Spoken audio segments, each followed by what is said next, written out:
You know, every great project, whether it's a simple app or a massive skyscraper, it all starts with one thing. Not a hammer, not a line of code, but a blueprint. This plan defines literally everything. So today, we're going to learn how to draw that blueprint, how to protect it, and most importantly, how to use it to turn a great idea into a real-life success. But let's be real for a second. Why do so many projects just completely go off the rails? They start off with all this energy and excitement, but before you know it, costs are spiraling, deadlines are flying by, and that amazing original vision, it's just lost. What is the one thing that's usually behind all this chaos? Well, here's the thing. The problem often isn't the team or the execution. It's the foundation. When that initial plan, the project's blueprint, is weak or fuzzy or just gets ignored, the whole thing is pretty much doomed from the start. We call this broken blueprint by another name, poor scope management. So let's get on the same page. What is scope, anyway? It really just boils down to two simple but critical rules. Rule 1, you have to do all the work that's required. And Rule 2, and this is the one people forget, you have to do only the required work. That second part, that's your secret weapon against wasted time, money, and effort. It's the absolute core of a good blueprint. Okay, so how do we build one of these blueprints that actually works, one that won't fall apart? Well, it all starts with designing the plan itself. This is the foundation, where we set the rules of the game and we listen really, really carefully before we draw a single line. And this really happens in two key steps. First, we create a rule book for how we're even going to make the blueprint. Then we go out and gather the needs from everyone who has a stake in the project. It's a simple 1-2 punch that gets everything started off on the right foot. So first up, the rulebook. I mean, think about it. Before you even start defining the project, you have to agree on how you're going to define it. How does it get approved?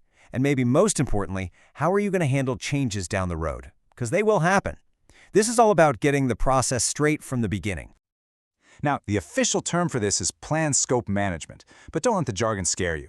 Just think of it as the how-to guide for your entire scope. It's kind of a plan for your plan, and it brings a whole lot of predictability to what can be a super chaotic process. With our rulebook in place, now it's time to gather the needs. If we're sticking with our house analogy, this is where we sit down with the family and ask what they really want. How many bedrooms? Do you want an open concept kitchen?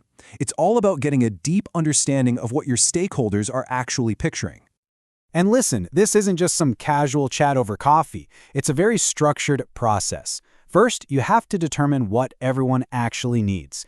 Then you've got to document those requirements clearly so there's no confusion. And finally, you have to actively manage them to make sure they all line up with the project's main goals.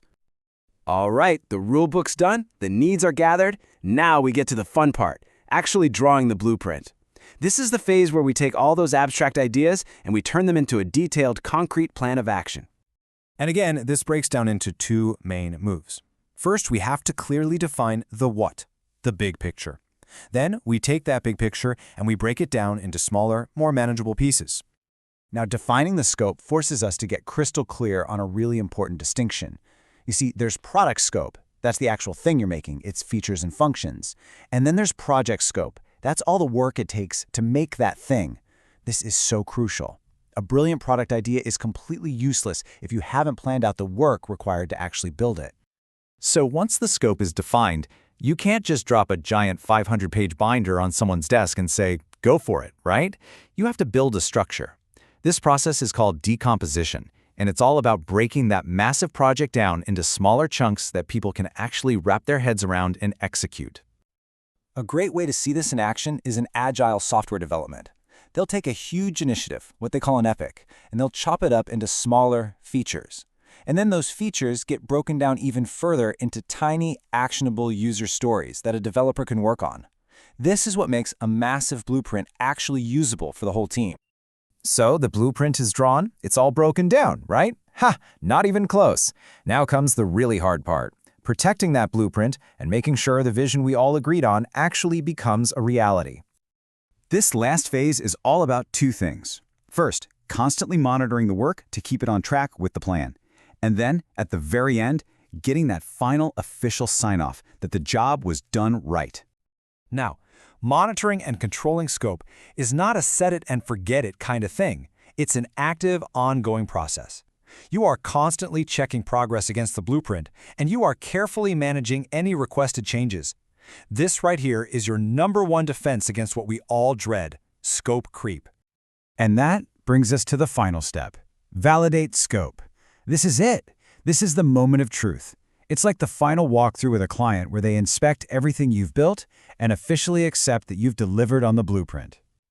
I mean, this quote just nails it. It's all about formalizing acceptance. This isn't just a casual handshake or a quick thumbs up. It is the formal, documented acceptance that proves you delivered exactly what you promised. This is the moment you can officially call the project a success. But here's the thing. As powerful as this whole process is, you have to remember that a project's blueprint doesn't exist in a vacuum. It's deeply, fundamentally connected to every other part of the project. We call these interconnected areas performance domains. And what that really means is that your scope is tangled up with everything else: your schedule, your budget, your risks. If you make a change in one, you better believe it's going to send ripples across all the others. They're all part of one integrated system.